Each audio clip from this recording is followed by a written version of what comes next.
What's good, everybody out there? Thanks for tuning in to another episode of the Let's Talk Indie podcast, where we talk about everything related to independent entertainment. I'm your host, Ron Alexander, and today, man, I got a very special guest coming into the studio, man. I got the honor and the privilege to be sitting down, man, talking to one of the hottest film producers in the game right now. This brother is True from True Life Films, man. Let's bring this dude into the studio, man. Let's pick his brain. Let's talk about his films and let's get down to business, man. Let's do it. What's good, bro? We in the building, man. Yo, first of all, I want to give a shout out to Nikki B. Trippin for setting this up. Most definitely. That's one of my. I don't know her. She's one of my followers. I don't really know her, but I know she's been following me for some time, and she's been supporting. She's been sharing. She's been liking. She's been commenting. And it's dope when you got people that that you have never met in real life, but been supporting you and sharing your work and telling people like you about my stuff. And I think that's really dope. You know what I'm saying? Yeah, it was the same for me with Nikki. You know what I'm saying? Nikki, big supporter, you know what I'm saying? And man, she been making her magic work, man. So definitely shouts out to her, you know what I'm saying? And one thing I can say about Nikki be tripping, you know what I'm saying? So she's a stewardess, right? Yeah, she's a stewardess, yeah. So that's pretty dope. She was just in Germany the other day. I was kind of jealous. I said, damn, I want to go to Germany, you know what I'm saying? She all over the world. She be all over. Hell yeah. Well, check this out, man. It's two things that you have to know, you know what I'm saying, before we get down to business. Is very, very important. The first thing is I am not a professional. I'm just a nigga on the internet having fun, man. I love independent films.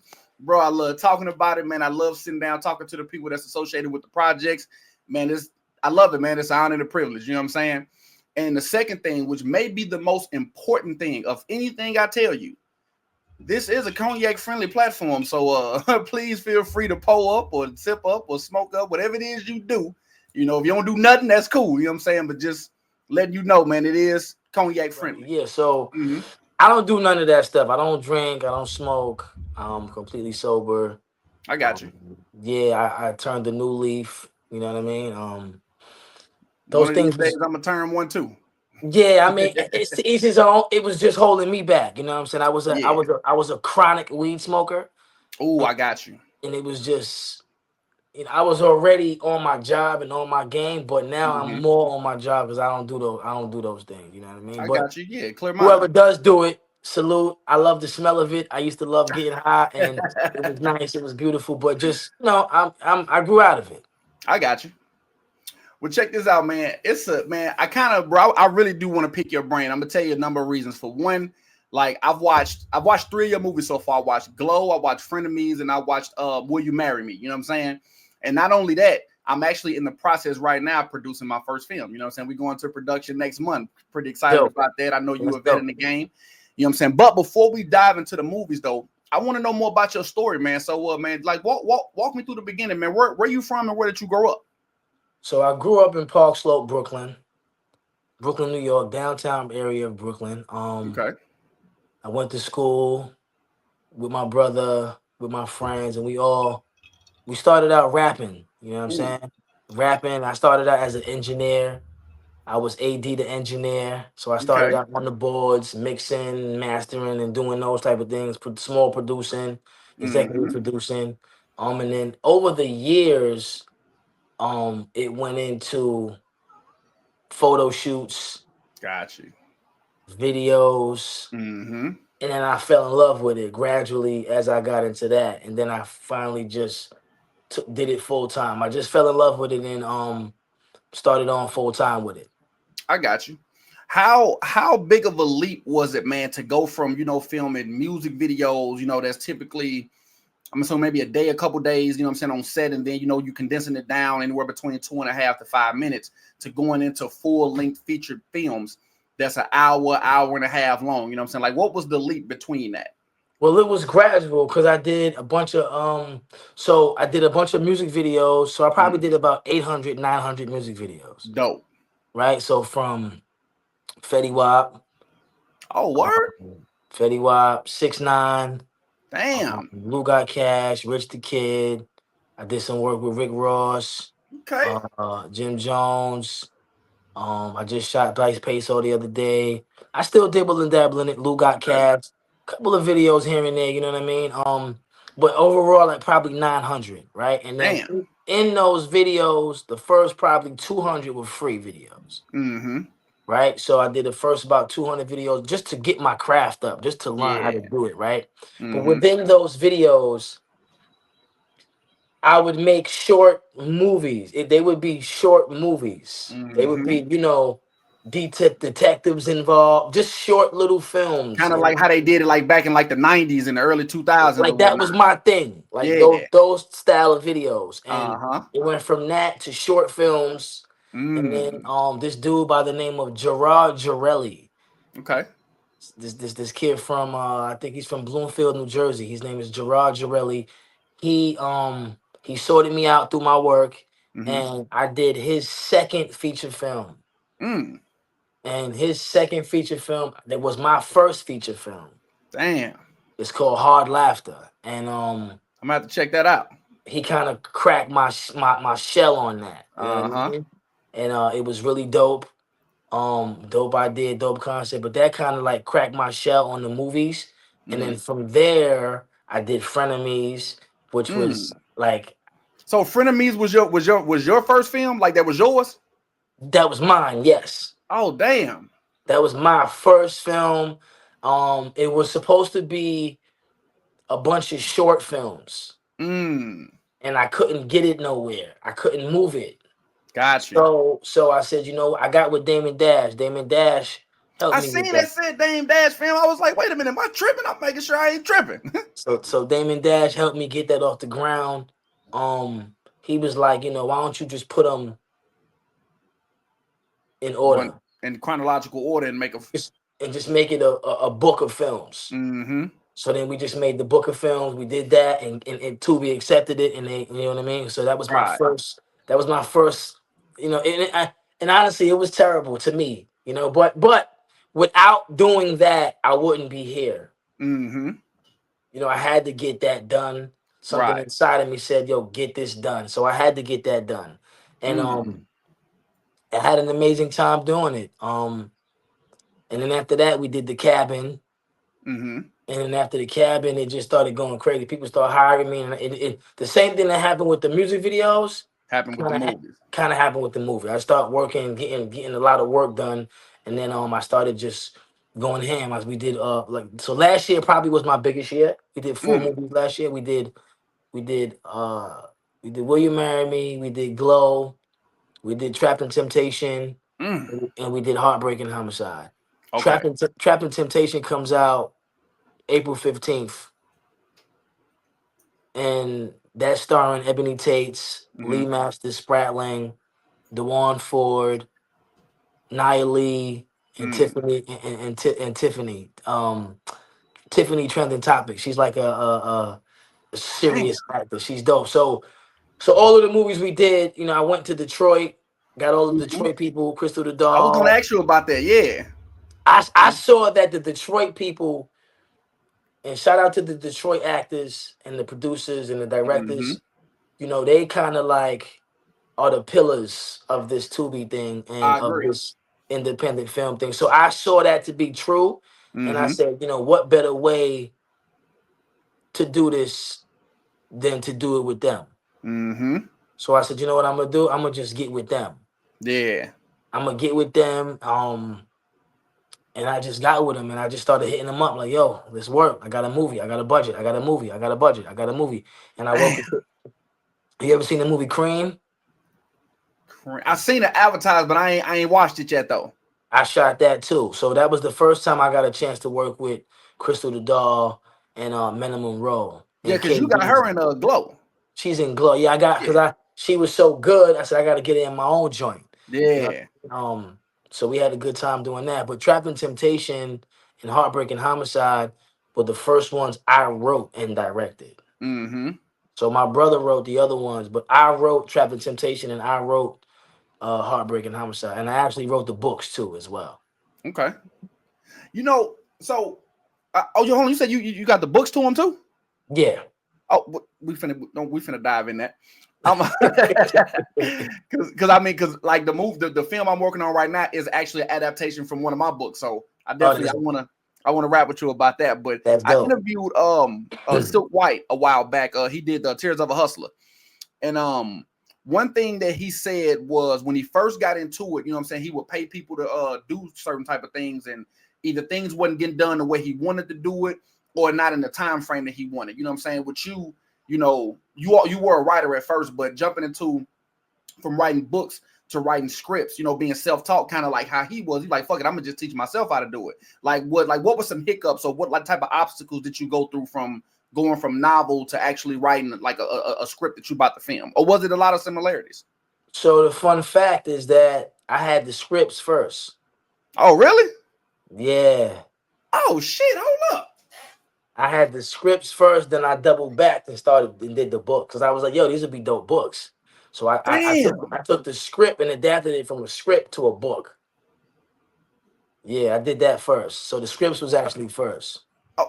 That's interesting that you. Okay, well, let me ask you this then. So the film that I'm working on is actually so the book that I got out is called When Worlds Collide, and the first 6 chapters is what we're making a film out of. It's gonna be 3 films. So we basically elongated the first 6 chapters, added things in, gave the characters more development. But Yeah. with you doing it the reverse way, how did you go about putting the book together? Did you make it like was it copy and paste, or did you add things in the book, take things No, away? Like how you go about I that? added things. Okay.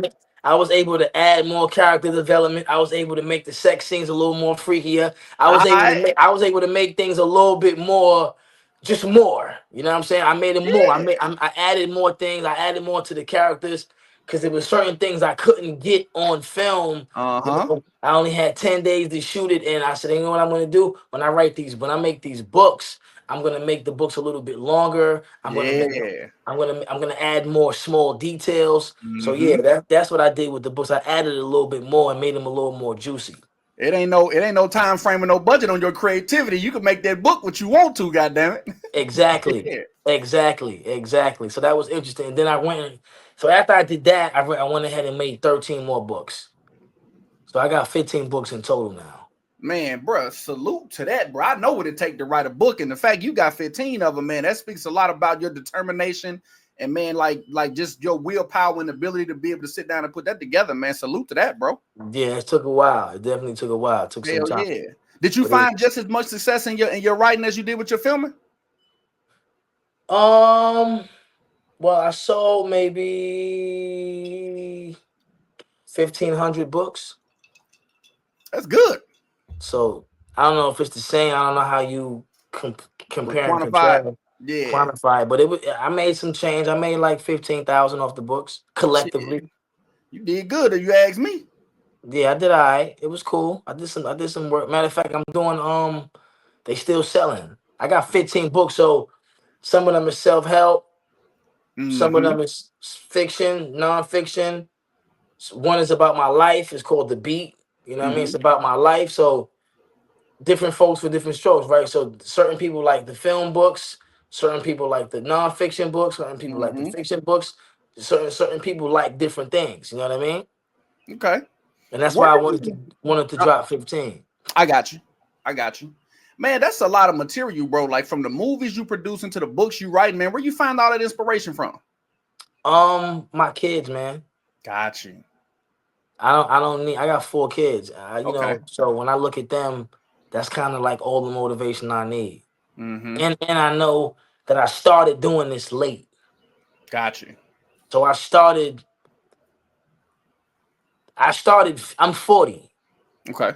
and I started the filmmaking at 33. Damn, I'm 36. Hell, I'm real late, goddamn So it. I started late. When I say late, uh-huh. I mean like, you know, there's people that went to school for this when they're 20s. Mm-hmm. You know what I mean? So to me, I got a lot of ground to make up. So I got a lot of, and that's the reason why I don't smoke and no drink, because I need to not be busy doing nothing but this. You gotta be focused. Yeah, I Yeah, I feel don't you. have time to roll up, go out. I don't do that. I just gotta stay locked in for the Mm-hmm. next decade and just do this. So that Yeah. I can live good in the end. And my goal is to just stay locked in and get as much. I'm trying to leave everything on the table. Yeah. I don't want to look back and say, damn, I could have did more. Or I could have did this, so I could have did that. I'm not trying to do that. I'm trying to go hard to the point where I gave it all I got. So when I look back, I say I did everything that I possibly could do. Got you. You know what I'm saying? What's what? So I like like you being a film producer. I kind of look at film producing similar to music producing. Obviously not quite the same, but a few similarities. And I know you had two successful people in the 90s. You got Dr. Dre and then you got Master P, who had two totally different methodologies. Dr. Dre was still on the song for 3-4 days at a time, where Master P like dropped that shit today. You know what I'm saying? Yeah. So I'm curious, what's your methodology when it comes to making films or when you're writing your books? Like, do you film and you just, man, I'm locked in on this project, it gotta be right, or it's like boom, once it's done, all right, man, where the next script at? Man, we rolling. You know what I'm saying? We gotta work. I'm kind of all right. So all right. So when I first started doing the movies, I was trying to pump them out. But now I'm like, easy. Got you. Don't pump them out so fast. There's a lot entailed with making a movie. So now I'm trying to, and that's why they're a lot better. So the next two movies you're gonna see me do, which is Trap and Temptation and Heartbreaking Homicide. When you see those movies and you hear them, and you see them, and you're looking at everything collectively, they're gonna be a lot better than all the stuff I've ever done. Man, that's a hell of a standing because Glow was a motherfucker. You know what I'm saying? Yeah, these joints is gonna smash that. Damn. Because I took my time. I didn't rush. I got you. I shot more days. Instead of 9 days, I took 13 days. Damn. I did more pre-production. Pre-production is the most important part. That's what I keep hearing.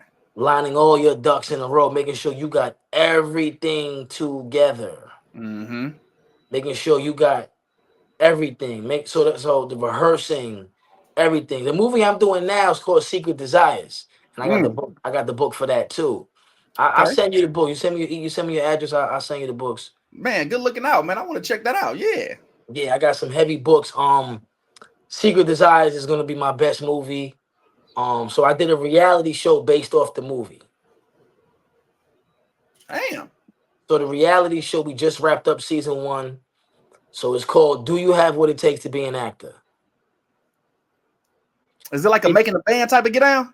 15 people get in the house, and they're competing to be in Secret Desires. What? And I put them through an acting boot camp. I bring in acting coaches, producers, directors. I bring in different people that we put them through different challenges, and then I picked the top 8 people to go shoot the film with. So we just wrapped that season up, and this movie is going to be incredible because these actors got to live together before we shoot the movie. So most of the time in the independent world, you hire Crystal, you fly her out. She never met the cast. She never met me. We come, we shoot. Hard to build that chemistry on such a short notice. But they in the house for all that time though. They building that chemistry while they in there. I'm picking up what you're putting down. We've been on Zoom. We've been on Zoom for months. Then we get to New York. We do the auditions. Then they come to the house in Atlantic City. And you're still meeting all these people. You know everybody. And then you pick the cast. And then after we pick the 8 people, I send them to the acting coach to perfect their role together. Damn. And then we shoot the movie. This is gonna be a bad motherfucker. I know this movie gonna be crazy. Because the chemistry and everybody knows we're going over it. It's gonna be this shit is gonna be second nature by the time we get to doing it. You know what I mean? Is it safe to say not only did you create a reality show, but that's basically pre-production at the same time? Yeah, that was the concept. And then we do season 2 with another script, in May, June. Bro, this is a thing. Like this can, like you got some material right here. Like is you releasing that on Tubi? Yeah. Man, you might want to make some phone calls about that, man. Holla at Hulu and Netflix, man. That sounds like a bad motherfucker. That joint is amazing. Yo, it came out so good, bro. I'm so glad I had the vision and the ability to do it, and the resources to actually get it done. Man,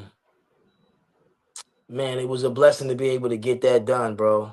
And even the actors that don't make the movie, they just still got a gang of screen time on the reality show, and they get so much from it. Yeah, because they learning in the process. Yeah, they get so much from it. It was truly amazing, bro. It was honestly, it was really amazing that I was able to do that with them, and I got them with Wendy McKenzie. She's one of the top acting coaches on the East Coast. You can Google her. She put Gravy in his first movie, which was Biggie.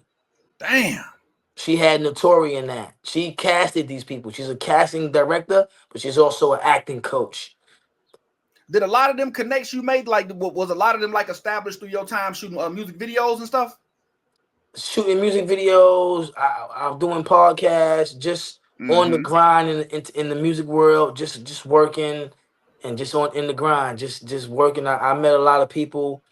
I got a really good attitude. I'm really positive attitude, and I definitely can see that. Yeah, you definitely. I like that energy, bro.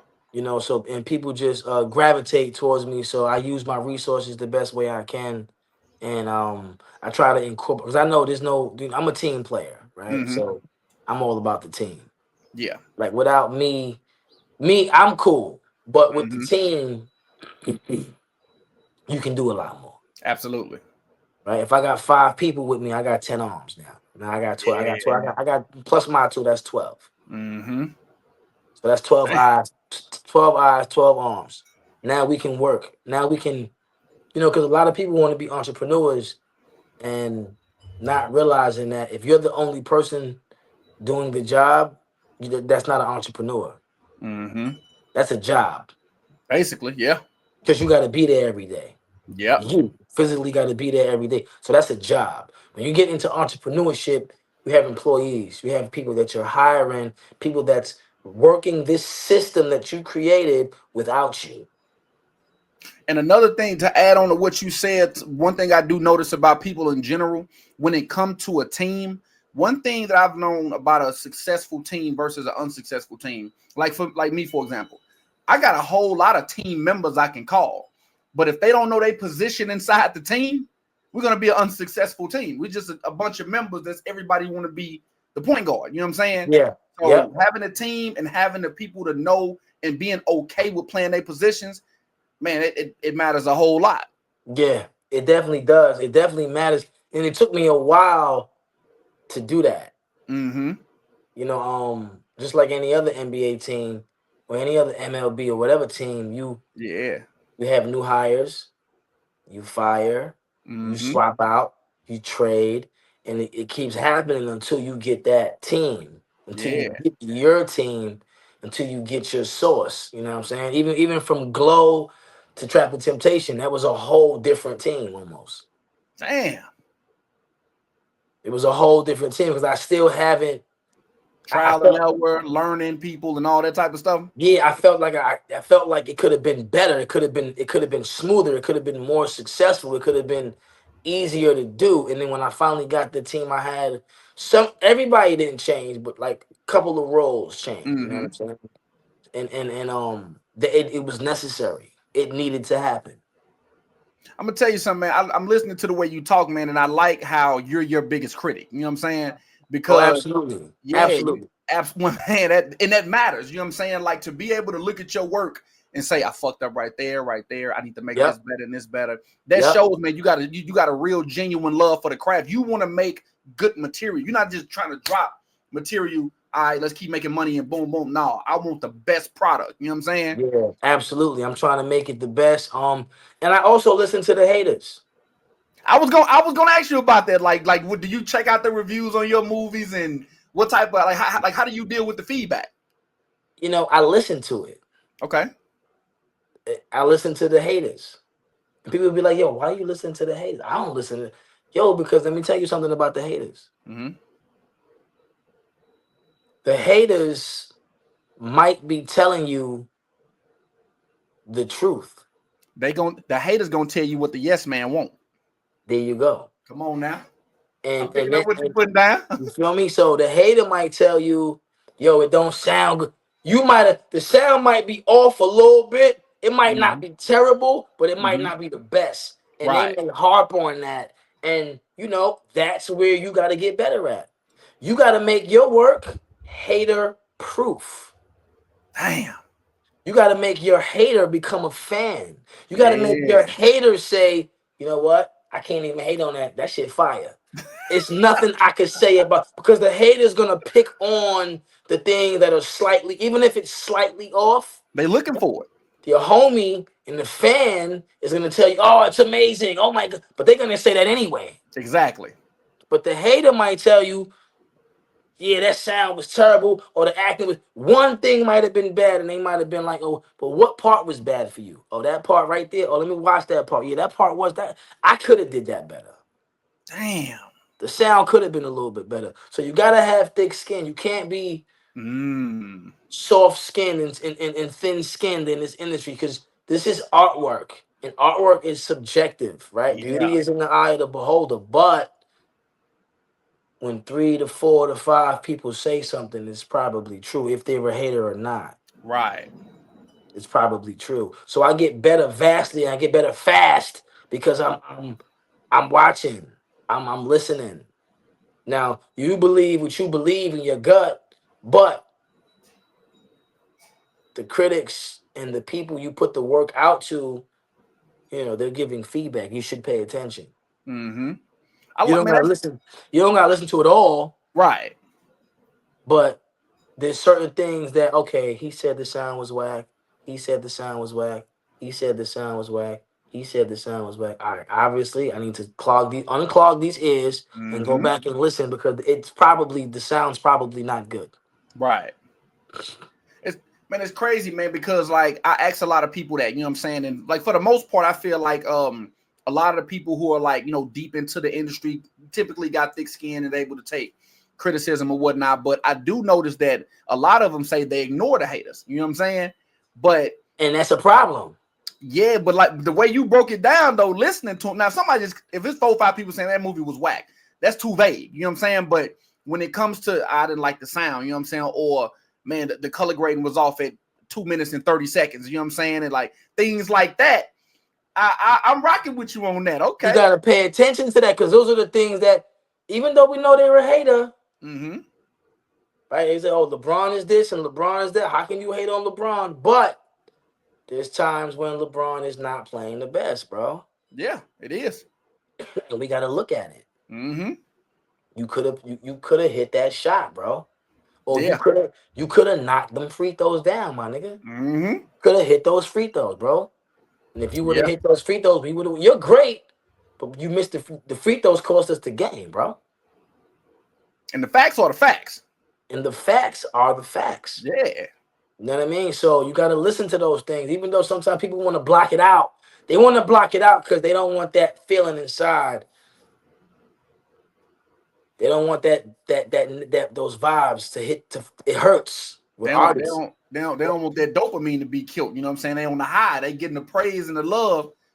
Yeah. What did Erica Badu say? I'm an artist. I'm sensitive about my shit. Mm-hmm. Yeah, but you gotta face it. Yeah. You gotta face it, yo. You gotta face it. Damn. Let me ask you this, bro. As a creator, do you ever? Because like I remember, are you familiar with Terry Woods? Yeah.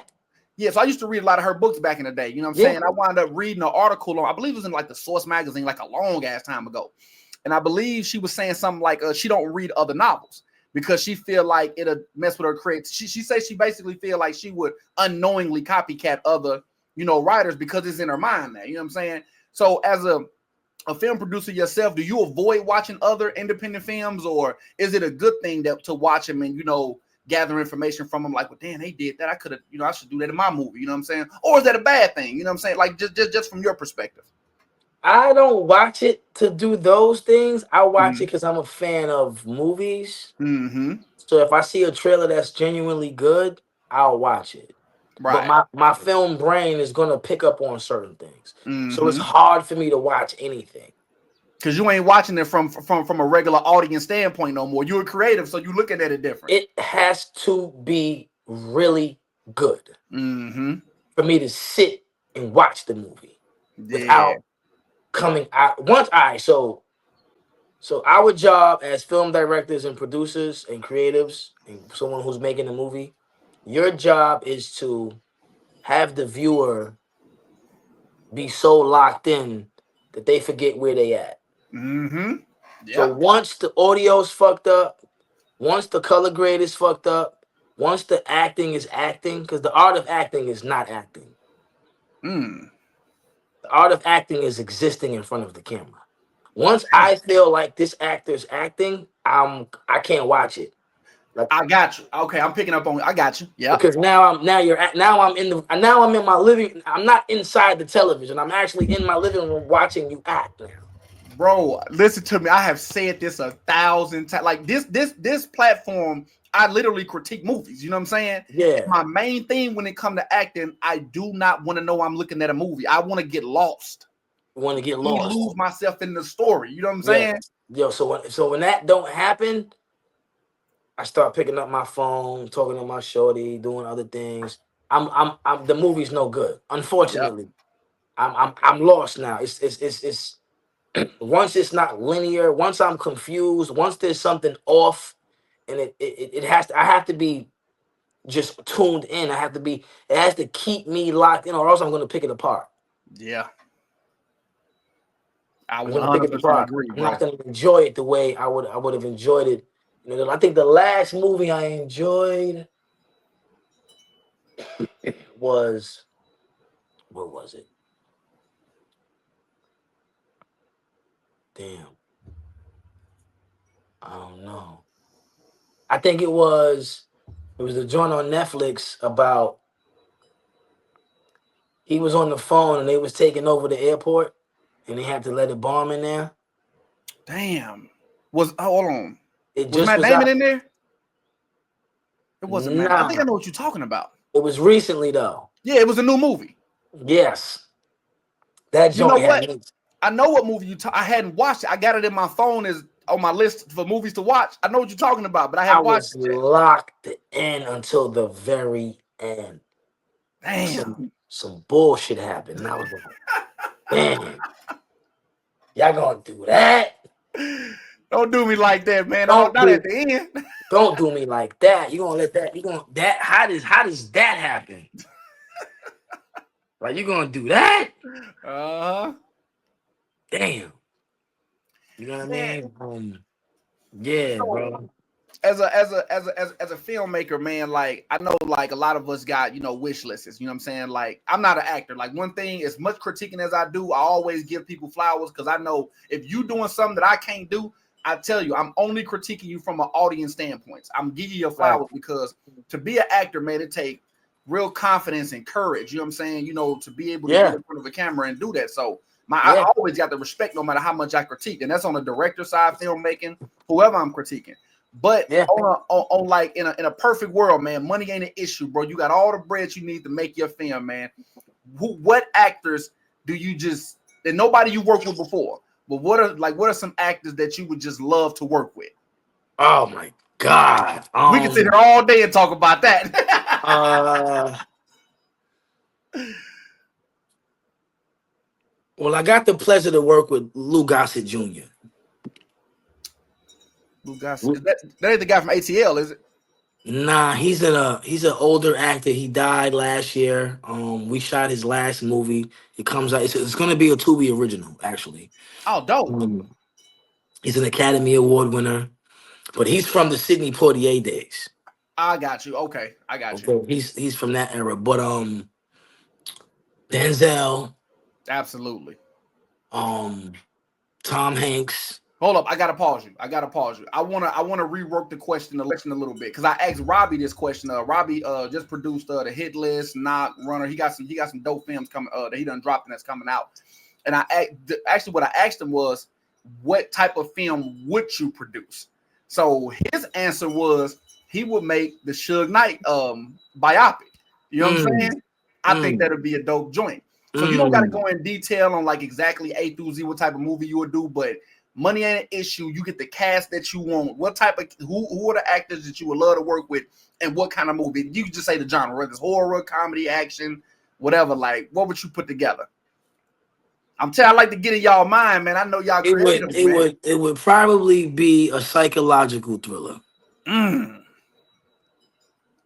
I like mystery. I like the movie that that you watch all the way and you gotta watch it to the end to catch the caveat. damn. You like, oh, I can't believe that happened. Holy, that was Shorty. Oh, he did that. Oh my God, that's crazy. You wanted The, some Da Vinci Code mixed with, you know what I'm saying? I Yeah, want I want something that's gonna throw you off and you. I like movies that are not predictable. So once I can predict the movie, it's it for me. yeah. It ain't as Oh, he's enjoyable. she gonna die. That's gonna happen. He did it. Oh, he gonna get caught. Once I start doing that, Mm-hmm. the movie's done for me. I feel that. The purpose of making a movie is to show something that no one ever showed. Yeah. That's the real purpose of a movie is to Damn. show something that no one ever really showed. Is to put an Mm-hmm. idea out there that no one ever showed, and it's hard to do that because It there's a is. lot of movies. It's a lot of movies that have been out. That's a fact. So is that your ultimate like, message that you want to come across whenever you do produce when you producing your films? Like, I want to give you something you ain't never seen and you ain't gonna know what's going on until we get to the bottom of the map. You know what I'm saying? Like Glow, that was the father. Mm-hmm. It was like, oh shit, that was the father. Yeah. Stuff like that. I like for those things to happen and be, you know what I mean, so that you never. It's like a, I it's didn't like a, I didn't see that one coming, boss. I didn't see that one coming. you know what I'm saying, like Yeah. things like that. Mm-hmm. Okay. Is there like, because on the producing side, you look at a movie or you look at movies, and I'm pretty sure sometimes you may even go through the credits and see producers and stuff that you know. Is there any like specific director or producer that you take inspiration from? Like, is the Tarantinos, the Jordan Peels of the world? Like, Christopher Nolan. I know the name, man. Google him. Look him up when you get up. When you Gosh, I get know up. the name. You ain't the only person that said that. Christopher Nolan. He's the inventor of the intercut. Hmm. So his movies intercut. The timeline is like a book. How books they just go. Right. This chapter could be about this. The next chapter. It's not chronological. I got you. Christopher Nolan. He's an amazing director. Damn. Amazing, bro. Amazing, bro. He is just amazing, hands down. Just like one of the best directors you can go look at, study his films. They're all study worthy. Right. Christopher Nolan he's amazing, dude. When we get off the phone, look up his movies, look up Christopher what he's Nolan, done. because you ain't the only person that done said that. So I'm definitely gonna check him out. After that, he's so good. Jesus Christ, he's really good. He is really really good. After Damn. that, my next is probably Spike Lee, which a lot of people don't like, but I love Spike Lee. Um, he was the first time he broke the fourth wall. What do you mean? All right, so in the movie, there's four walls, but he would break the fourth wall. Mm. So let me give you an example. Yeah. Do the right thing. Right. Classic. Radio Raheem. Mm-hmm. He's talking to the people to the camera. Yeah. That's the fourth wall. Oh shit. The camera is the fourth wall. So on a set of Martin, you never see the television. You never Mhm. see the other side. I got you now. That's the fourth wall, right? So Spike Lee breaks his thing was to break that fourth wall and to have the actors talk to the screen, which is traditionally you don't see that in movies. No. It's I feel usually like the biggest us. example I can think of is Ice Cube and Friday After Next when they get robbed by the Santa. He look at the camera and like walk off.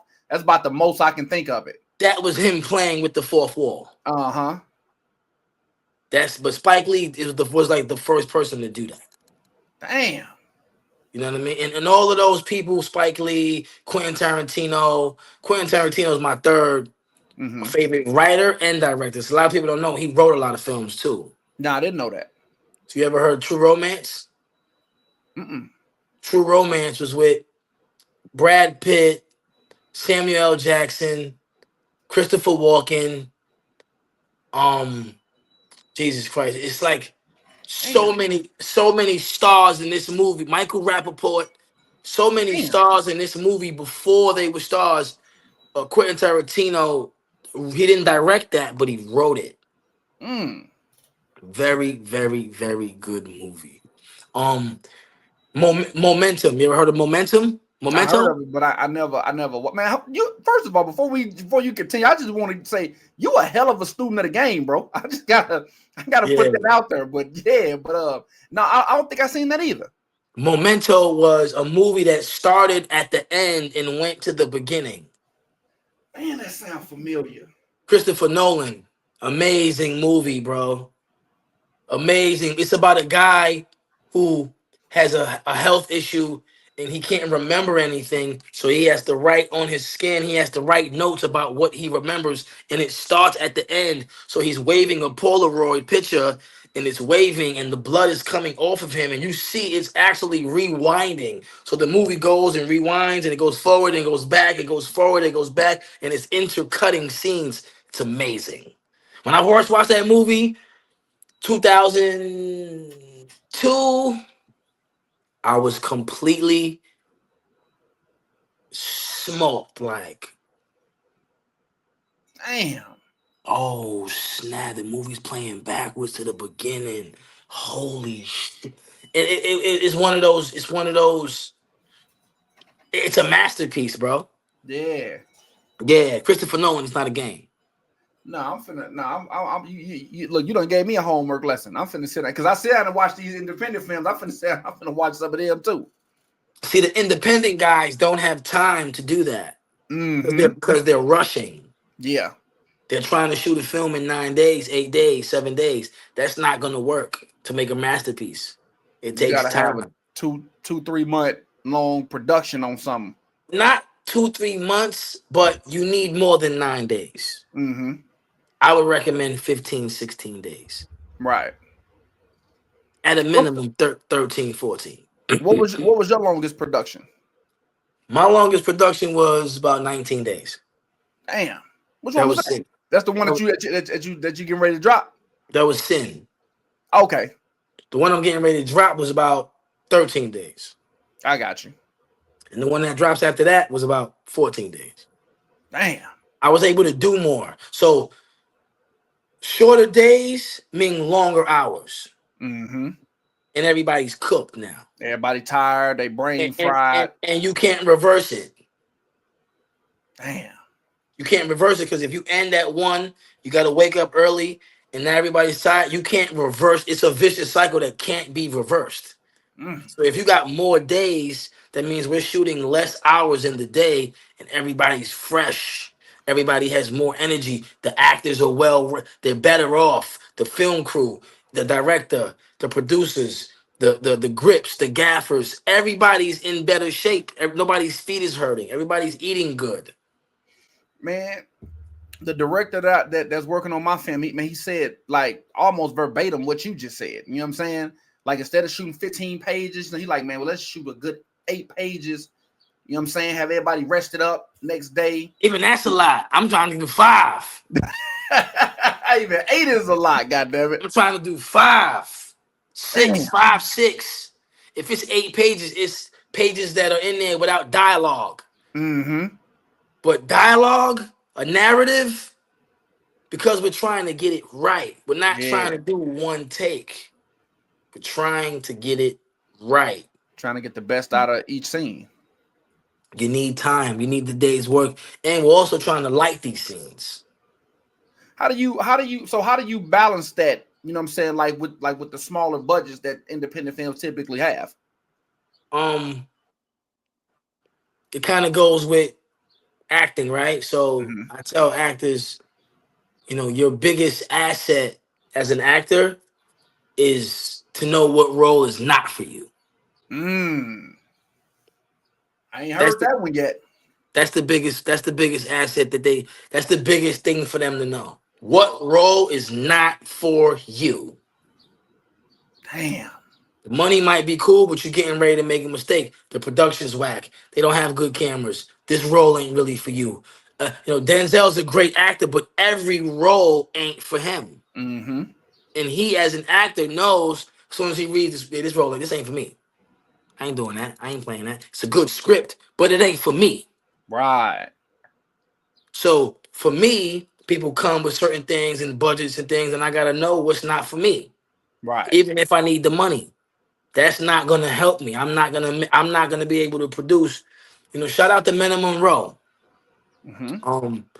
Minimum Row. Mm-mm. She's a top actress on Tubi. She asked me to shoot her show, and I felt I couldn't give her what she needed Right. with the time and what we had. So I Because kind you of know you know what's within your abilities. I know what she was looking for, Mm-hmm. and I know that I wasn't going to be able to deliver what she was actually looking for. Right.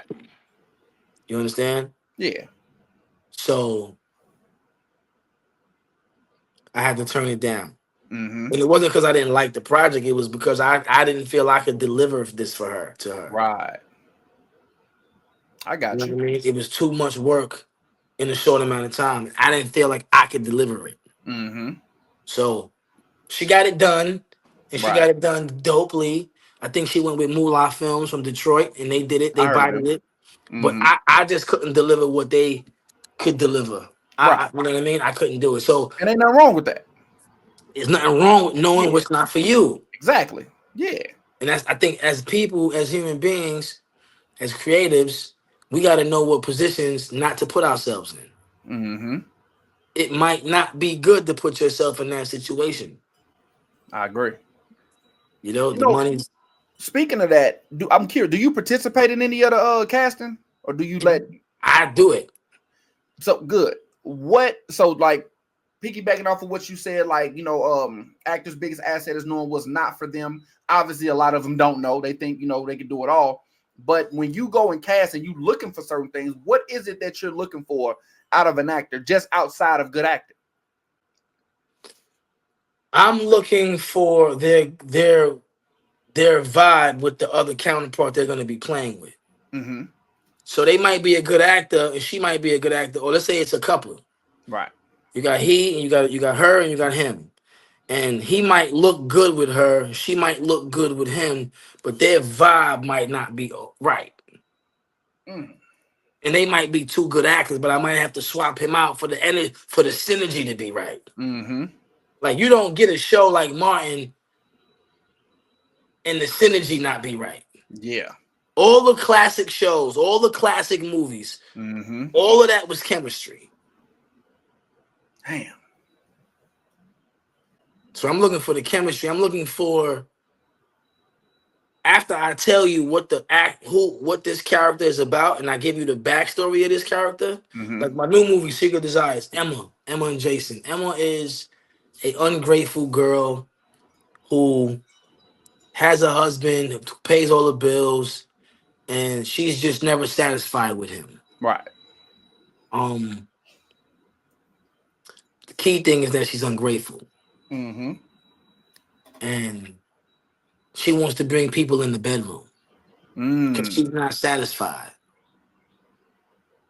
And the actress has to be able to show that ungratefulness. It's crazy you say that because I'm learning now that, well, at least what I'm learning from people is that the best acting an actor or an actress can do is the acting they do without talking. Yes. Yeah, that's Yes. that's that's that's It's that's the that's, that's it's what I'm the it's the gathering. it's the facial expressions. Uh-huh. It's the work that I'm looking at the work you're putting in. Now, I work with an actress by Ebony Tate. You know Ebony Tate's? Ebony Tate. That's She's her a name? yeah. Mm-mm. She's from Detroit. She is a splendid, wonderful actress. What films has she been in up there? Because I watch a lot of Detroit movies. Mother May I, I seen Mother May I. the lead actress, the Oh, girl okay, cool. Okay, yeah, I didn't know her name. with I the didn't- short hair. Yeah, yeah. Ebony. Yo, she's Okay. nasty. She's in the movie coming out in April 15th. Oh, is that your film? Yeah. Okay, cool. All right, yeah, I know what you're talking about. She she came, she was ready, she was prepared, she Mm-hmm. knew her lines, she changed lines to make it better. I let Mm. her. Um I be wondering, do that take away from the film? Like whenever an actor or actress say, do maybe some little improv and a little bit of ad lib, and I was wondering like how much of the Well, film. we didn't improv. We worked behind the scenes for months to get certain scenes and certain lines right for her. So we still kept the scene correct, but it was certain things that she would say a little bit different with her accent, with her verbatim that Mhm. we altered for her tongue to say it correctly, Got you. how Okay. she wanted to say it. And that's that pre-production, all that preparation that you was talking about. Yeah, Yep. I'm picking up what you're putting down now. Yep. Yep. It's the most important part. hmm Man, that's. Do you ever find yourself in a position where like you casted somebody and you thought you got the best product, and then that chemistry ain't there, or they get on set and they I shy won't. away from the light? I won't say no names, but yeah, No, look, I'm all about positivity, but I just, yeah, I like, yeah, I got you. it happened a few times, and that's why this particular movie, all of the people is from my area, besides one or two. hmm I got two girls from Virginia, but everybody else is from New York and New Jersey. I'm glad you brought that up. And I like, you're a New York dude, what I'm saying, but you deal with a lot of the Detroit, what I'm saying, actors or whatnot. Where do you do most of your filming at? Jersey and New York. Okay. And Yeah, you just bring them in from the different areas or whatnot. yeah, and that's very expensive. Trust me, I have been paying attention. I didn't know at first, but I'm learning now though. Yeah, it's very expensive to do that.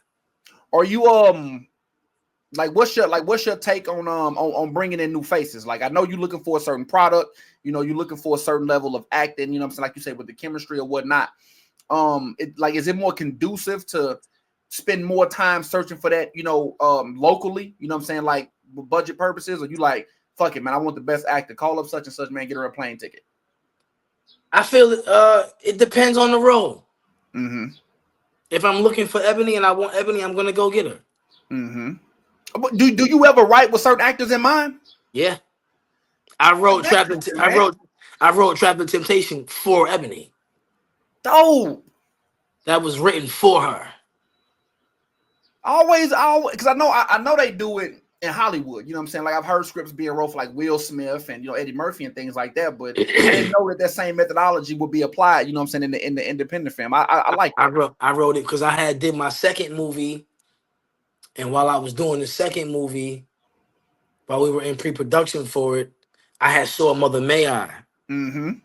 and I was like, oh, I gotta write something for this girl. Right.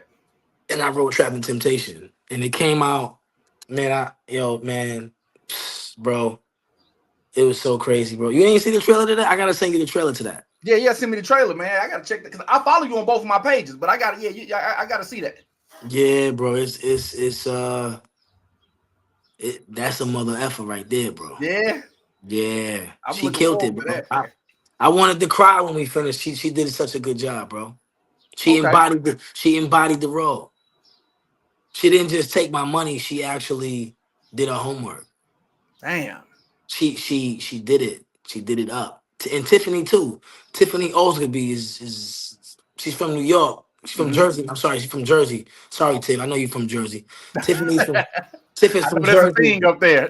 Yeah, yeah. Tiff is from Jersey, and you know, she put that pain in. She is a monster. She actually stars in Heartbreak and Homicide. She's also in Traveling Temptation. She's Ebony's friend in Traveling Temptation, but she Mhm. stars in Heartbreak and Homicide. Damn, man. So in my opinion, the four like major places where like independent films tend to get the most attention, I would put Detroit number one.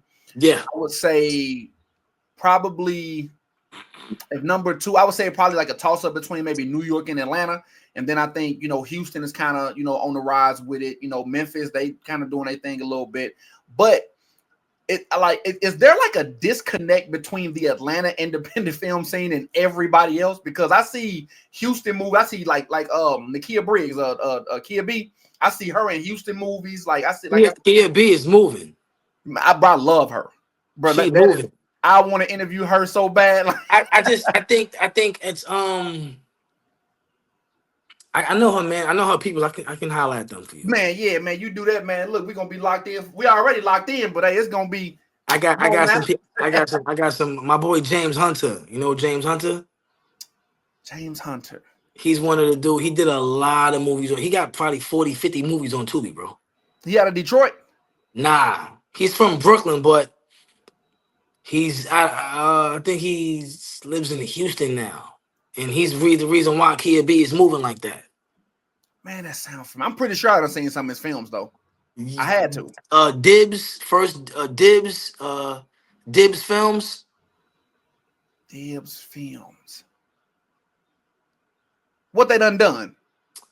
I knew you was gonna ask me. It's so many films I can't even remember right now. But Because they got a lot going on down there in Houston, man. Like I watched The Temp. You know what I'm saying? I seen. that's him.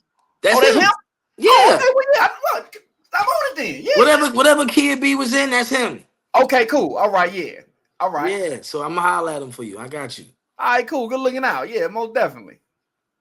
But I know it's rare where I see like the Detroit actors in Atlanta films and vice versa. I see all the other regions kind of like crossing over one another. Like what's my guy, the Jersey H Royal Films? He did the Kings of Newark. That's my guy. I rock with him. I'm supposed to be interviewing him. I like him. You know what I'm saying? That's my dude. Shout out to him. Yeah, definitely shouts out to him. He been on it for a while too. Yeah. Yeah, that's my dude, son. He been doing it. And he working, you know what I'm saying? Like he is. He putting the work in, yeah. And his film got like a lot of variety of people, you know what I'm saying? Like same way with the Detroit films, same way with the Houston films. But I see, now this is just my opinion, a lot of the Atlanta-based films is basically Atlanta-based people. Now you got, because Crystal the Doll was in Tears of a Hustler, which was an Atlanta-based film too, or series or whatnot. But I don't see the crossing as much, you know what I'm saying, with the Atlanta scene. Is it something that I'm missing? I can't tell you. I'm in my bubble. I don't really know. I don't know. I got you. I know I'm in my bubble. I know I'm working with whoever's working with me and whoever fixed the film. It's no longer about the followers and how popping you are. For me, it's whoever can do this role the best. Yeah. That's what it is for me. If you can do this role the best, then I'm gonna hire you. I agree with that. Because I've peeped like a lot of films. They typically go with the popular people on Instagram, and the role might not get done. You know what I'm saying? And I done seen like, I don't want to call nobody a nobody, but people that's just aren't as popular do really good. You know what I'm saying? Yep. Yeah. Yep. I've seen it. I've started watching. Like, wait a minute. Let me backtrack. Let me dig a little bit deeper into this pre-production and this casting, and get the people I really need for this film. Right. Look, so I got you know who Trey Chaney is?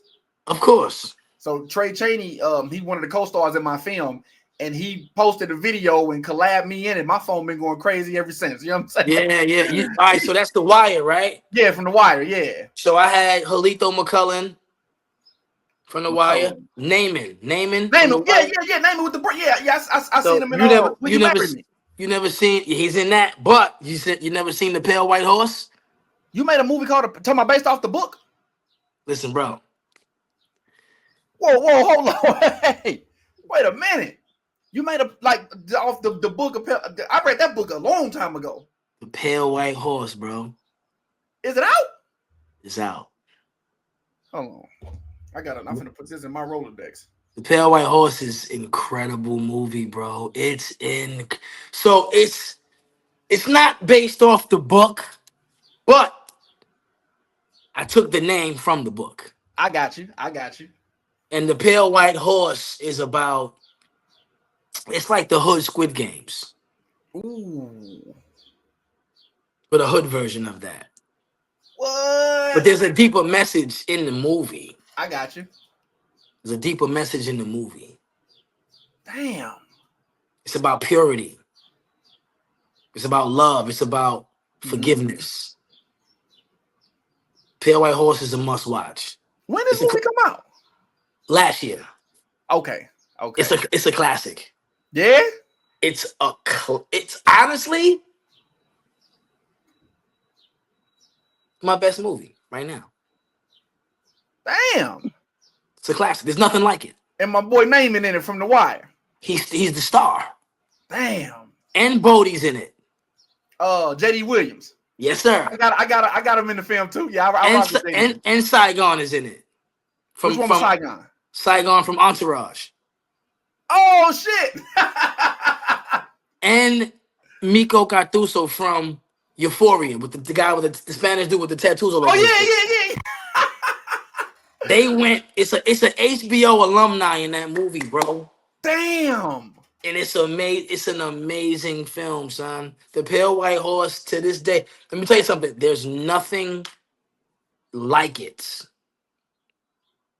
There's nothing like it. That brings me to my next question.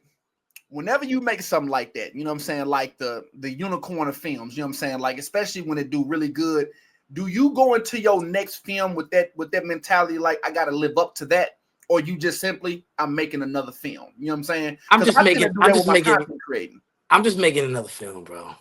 I'm gonna be honest. I look. So my most viewed video on Instagram got 12.6 million views. I've been trying to recreate another one of them motherfuckers for 2 years now. And that's why you ain't did it. That's why I ain't did it. Yeah, because I'm trying to recreate it. Just keep creating, son. Uh-huh. You know what I'm saying? Study why it did good, though. Yeah. Try to understand why it did good.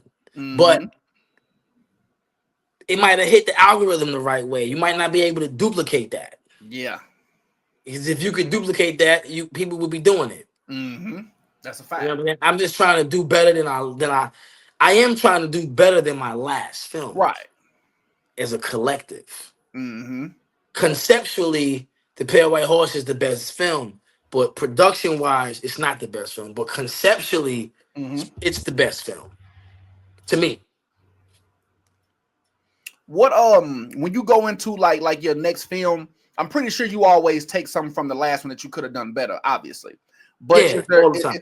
Yeah, absolutely. But is there ever a I guess like a technical way of it, like the next movie, yo, we need different mics, or the next movie, do you try to bring something like mechanical into it in the next movie to make it, better than the last one?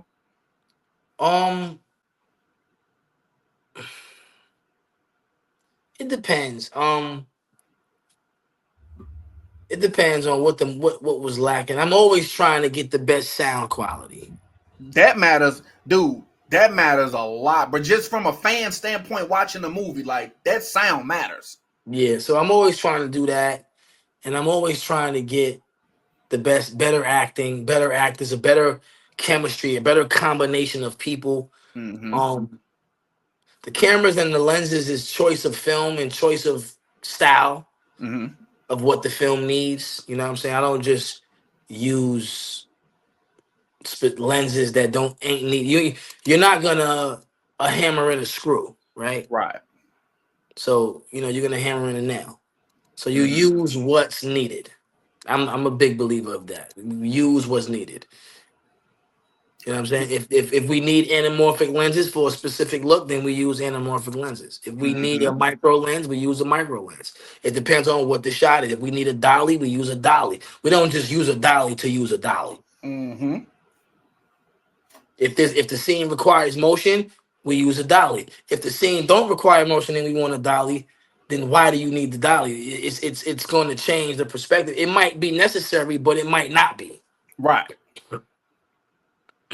Yeah. What would you say like is like the best part or the most part you enjoy when it comes to filmmaking? So like when I do content, don't get me wrong, I love filming and I love coming up with the idea, but these are just short like 1 minute skits. You know what I'm saying?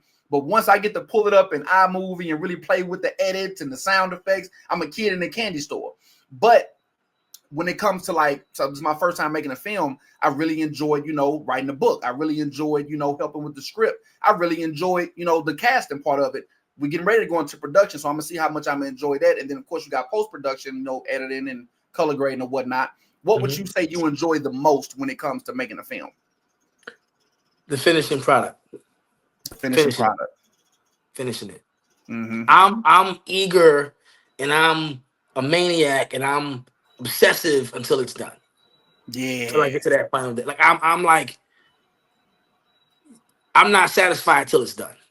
I got you. Is it like a weight lifted off your shoulders?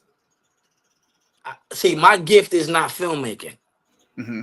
My gift is not directing. My gift is not writing.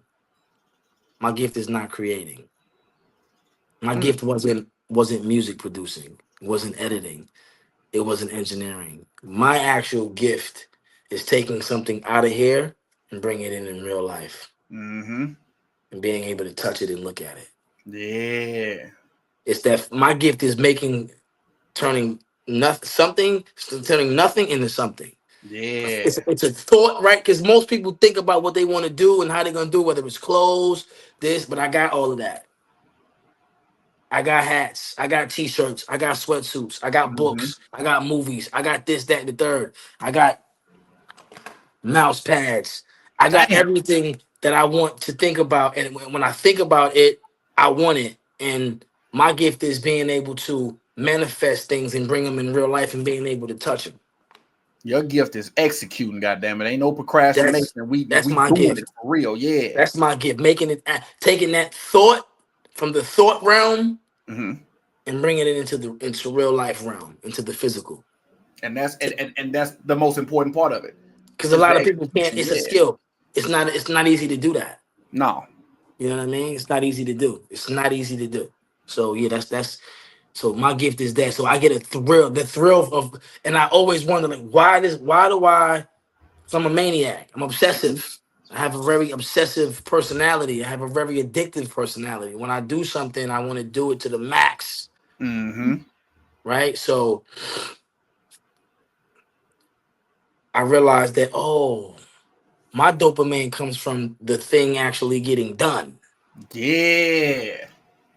Not doing it, it getting done. Yeah. Completion. Because somebody will say, I say, are you done? Yeah, I'm almost done. I'm done. No. Are you done? Because there's 90% done. There's 95% done. There's 98% done. There's 99.9% done. And then there's 100% done. Are we done around this motherfucker? Yeah. Are we done? Not almost done, but are we done? My thrill, my dopamine comes from being done. Damn.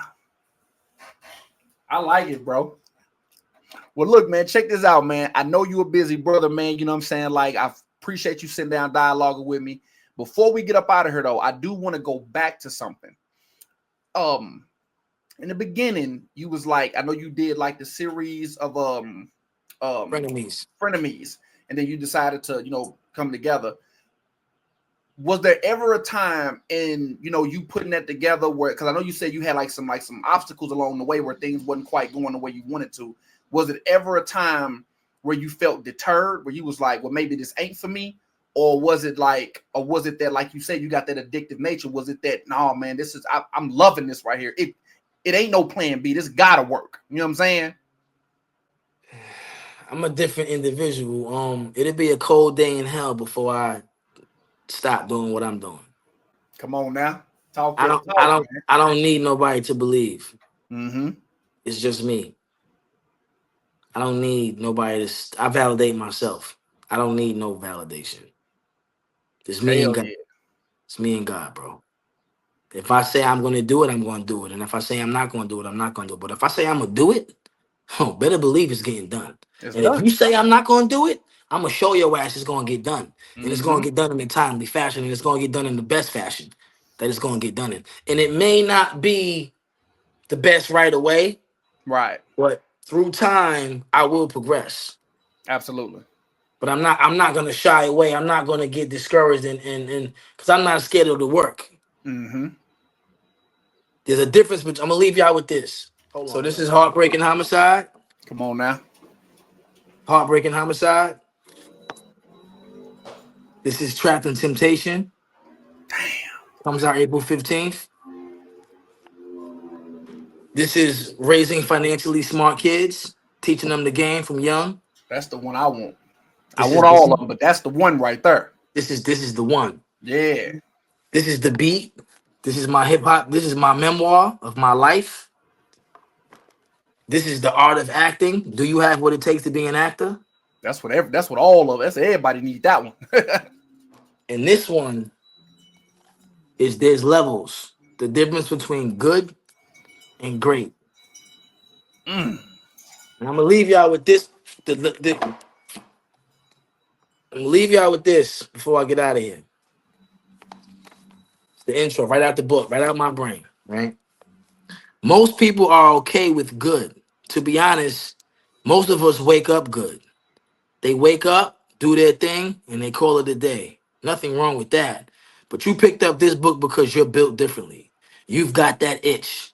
That voice in your head saying good isn't enough. You want more. You need more. Here's the thing about greatness. It's not just about working harder than the next person. It's not just about talent. It's not even about who wants it more. Greatness is about becoming a totally different, entirely animal. This book isn't some feel good manual about positive thinking. It's not going to tell you that you're special just for showing up. Instead, it's going to show you the raw, unfiltered truth about what separates the elite from everyone else. The gap between good and great isn't just a gap, it's a canyon. And crossing it requires more than just motivation, it demands obsession. So, the difference between good and great is not inches, it's miles. And Damn. most people, like I said, they wake up good. And when Mm-hmm. you waking up good, you're not gonna be better than me. I put too much work in. Good ain't enough. We all wake up good. Good ain't Mm-hmm. enough. Good ain't it. Good ain't good enough. And most people don't understand the difference between and the levels between good and great. You could be on the bottom of good. You could be on the middle of good. You could be on the top of good. That on the top of good and the bottom of great is miles. Miles, bro. You got to Kobe Bryant practices before practice and practice after practice. Steph Curry still shoots 500 shots a day. It ain't motivation, like you said. It's an obsession. See, motivation is cool. Inspiration is cool, but it's temporary. Mm. Motivation is I read this book and I get inspired and I get motivated, which not it's not gonna last long. And inspiration is a little bit more than motivation because inspiration has to do, it might touch your soul differently. It might have something to do with your core values. But what separates the boys from the men is discipline. Mm. Kobe Bryant waking up and getting up every day when he didn't want to, when he was sick, when he didn't feel like it. That man that goes to work to take care of his kids when he's tired and he gotta go. He ain't motivated. He ain't inspired. He's disciplined. Without discipline, motivation, and inspiration is nothing. That right there, that might go viral. Cause it's God damn it, I don't even know what to say. That's I mean that bro, listen, that's about the realest shit I done heard in a long time, fam. Discipline, man. Yeah, yeah, and I'm Damn. disciplined. You know what I mean? I'm. People think, oh, talent is enough. Talent ain't gonna save you. That's why they say hard work beats talent every time. Mm-hmm. Because talent's not gonna save you. We wake up good. You know how many cats go to the park and wake up good? Everybody's good. What's good? Good is okay, you're good. All right, great. You're good. Cool. But to get to that, what got you to this level ain't gonna get you to the next. No. What got you to D1 basketball won't get you to the NBA. Sure in the fuck won't. What got you to indie filmmaking won't get you to Hollywood. Damn. You gotta have to sleep different. You gotta eat different. You gotta be around different people. If you're around 9 broke people, you bound to be the 10th. That's the bottom line. Damn. You can't do a 360. You got to do a 180. A 360. See, people get it confused. Oh, I got to do a 360. No, a 360 puts you back where you started. Mm-hmm. 180 flips it around. Puts you in another direction.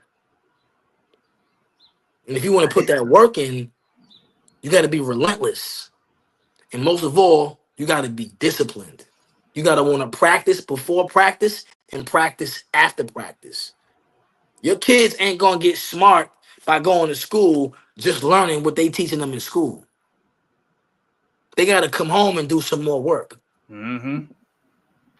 You're not going to go to Jordan wasn't going to go to the NBA by getting cut and then going, all right, well, I got cut, so maybe I'll make it next year. No, he went to that backyard. He went to practice. He worked on his left hand. He was strength training. He was putting that work in relentlessly to make sure he never got cut again. It's that discipline. That discipline, bro. I'm gonna leave it one more time so they get it. There's levels. The difference between good and great. And it ain't inches, it's miles. It is miles. Bro. Man, all I gotta say, bro, is this has been a very powerful dialogue, bro. Like, man, I'm definitely looking forward, man, of not only sitting down and chopping it up with you again, man. I'm looking even more forward to seeing what you getting ready to produce, man. I want to see, like I say, what you getting ready to drop, man. Hopefully, I can work with you one day because, man, you got a hell of a fire, man. I can see, like, out of all, like, even with all the success you done had and everything that you done and still doing, I still see that fire burning. And that's a rarity, you know what I'm saying? Like you said, the miles, you know what I'm saying? It goes into that next round, bro. And I just want you to know, man, I can see it. I'm listening to the way you talk and I'm watching the way you work. And yeah, man, I give you your flowers, bro. Thank you, brother. I appreciate you. Most definitely, man. Shout out to Nikki B Tripping, you heard? Nikki B Tripping, man. Definitely. I'm gonna have to get her something for her birthday, man, for putting this together. Cause man, this is much appreciated, man. Like I say, bro, it's an honor and a privilege, man, to be sitting down talking to you. I'm glad I was able to have this dialogue, man. You taught me a lot, you know what I'm saying? Not only about the film industry, bro, but just that this last about 10, 15 minutes, bro. That's some powerful life lessons in general. You feel what I'm saying? Like just things that people may not be aware of. You feel what I'm saying? So yeah, man, I'm looking forward to reading them books too. You know what I'm saying? We're gonna get together on that. You know what I'm saying? Yes, sir. Yes, sir. Yeah, man, I'm looking forward to talking to you again, man. Look, appreciate everybody for tuning in, man, to the Let's Talk Indie podcast. Listen, when the movie drops, you watch it and we come back.